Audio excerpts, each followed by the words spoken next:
This week on Tactical Rifleman, we're going to talk about how to zero an EOTech. It applies the same no matter what kind of rifle you put it on, but the big thing you got to decide is what distance are you zeroing it at, and then use the appropriate target. So in other words, if you're going to do a 25-meter zero, that would give you your 300-meter zero. Or if you zero at 50 meters, like we prefer, it counters back out at a 200-meter zero. Pros and cons of each. If you have no idea what I'm talking about, go back through our archive and find our Tactical Rifleman video on a 25 versus a 50-meter zero, and we cover it in depth there. But I want to get back to just how to proper zero the EOTech. Once you've got it mounted on the gun, you're going to want to dim that red dot down so that you can just barely see it. Go ahead, dim it down, Keith. What this does is it'll give you a much finer point of aim on the center of the target. Harder for you to find, but a much finer point of aim is going to give us a better zero. Now, if he had a rear sight here, we could co-witness it. Zero your iron sights first with the EOTech turned off, and then all you've got to do is dial that red dot to your iron sights. Look through the iron sights, have somebody else dial the red dot to it. That's called co-witnessing your sight to your iron sights, to your backup sights. Works great. Unfortunately, a lot of people don't do it. In this case, Keith's gun, he's not running a rear sight, so we're gonna have to zero this thing by itself. Once he's ready to go, we're gonna have him get into a stable position. You notice he's got good point of contact up here on our platform. It can either be a sandbag. In this case, we're using a rubber block. He's got both elbows on the ground.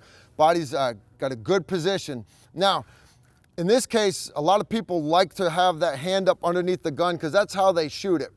We personally prefer a what we call a sniper hold. That's where you take that support hand and you move it back to the bicep. Now, the gun is still supported well up here on the block. It's not going to move. What it allows you to do is make very minute changes by sliding your hand up and down on your bicep. It'll raise and lower the back of the gun. He's looking straight through the sight. He's all set up, he's ready to go. And now next step, nice and easy, you're gonna fire that 3 to 5 round group. On you, Keith, go ahead, you're hot.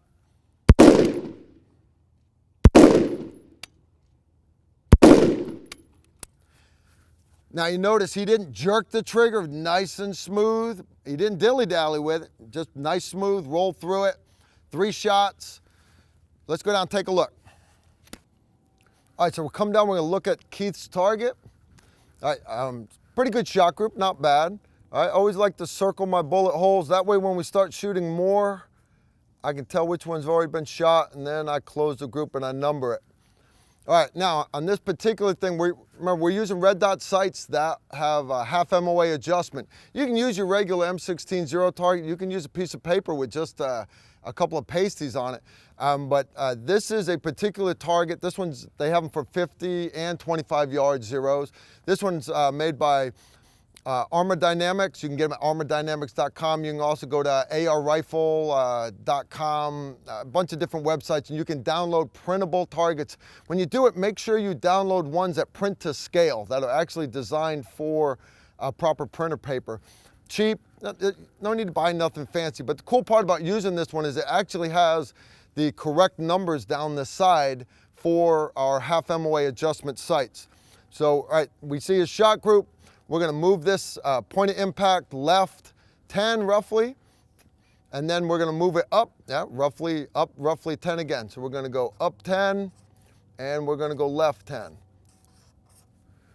All right, we got it, we know what our correction needs to be. Now we're gonna go back and we're gonna go dial them into the sights. All right, so we've checked the target, we know what corrections we need to make. How do you make them on an EOTech? The adjustments for it are right here, right? It says you can use a casing, right? And technically you can get it in there, but it's just a lot easier to use a regular screwdriver. I've got the one on my mutt with the different bits for it. Make sure you're putting in the correct correction. It's got arrows on it. It's not hard to figure out. We're gonna make our adjustments.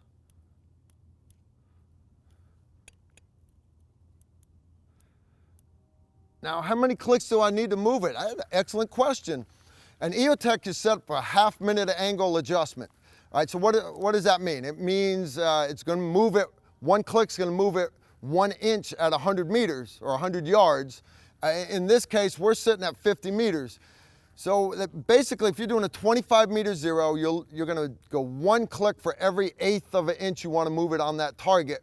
And it works out to slightly over a 1/4 of an inch at 50 meters. So we're here at the 50-meter line. I knew how many clicks I had to turn it.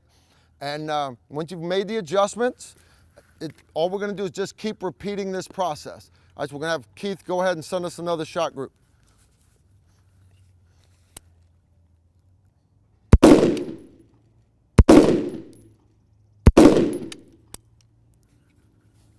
All right, let's go check it out. All right, so we just made the adjustments to Keith's rifle. We had him send a next shot group. All right, if you take your time, you do correct adjustments, you're going to have a gun that's correctly zeroed. Doesn't take a lot of rounds, people. All right, so great shooting by Keith. This weapon's zeroed. You can kind of tell the guy's been to a couple of sniper schools, and you can tell he was a sniper as a Green Beret for quite a few years. Good shooting. But how about if you don't know exactly what the adjustments are on that sight? All right, you might have an off-brand red dot sight. Let's talk about that next. All right, so let's say you got an off-brand red dot sight and you're not sure what the adjustments are. They're not written on the dials, let's say. Don't freak out and go digging all over the internet trying to find and download some manual. You're gonna run it the same way. Just after you shoot that first shot group, you know you need to move it away. Just this time, make bold corrections. Instead of going a little bit at a time, what we did was we went 10 clicks, right? 10 clicks down, 10 clicks left. And all right, we went too far, but at least now we have a set unit of measure. Okay, if that's 10 clicks, cut it in half again, right? So if that's 10 clicks down, 10 clicks over, all I'm gonna do again is cut it in half, and yeah, I'll probably be over here, but you see the method of the madness. If you don't know what what the individual correction notches are, clicks per whatever, it doesn't matter. You run it the same way, no matter what brand these red dot sights are. All right, so when we've got him zeroed, he's right in the center of that target, we're good to go. Now remember, yes, this weapon's technically zeroed, but we still want to go out to distance and confirm that zero. All right, that's 50-meter zero for us applies to 200 meters. All right, and again, if you have more questions about the 25 versus 50-meter zero, go watch our other video on our YouTube channel. But as far as this one here, that's how you zero EOTechs. Very easy to do, but there's still a lot of questions out there, so we just knocked them out. If you have any other further questions or comments, leave them below. Thanks for watching.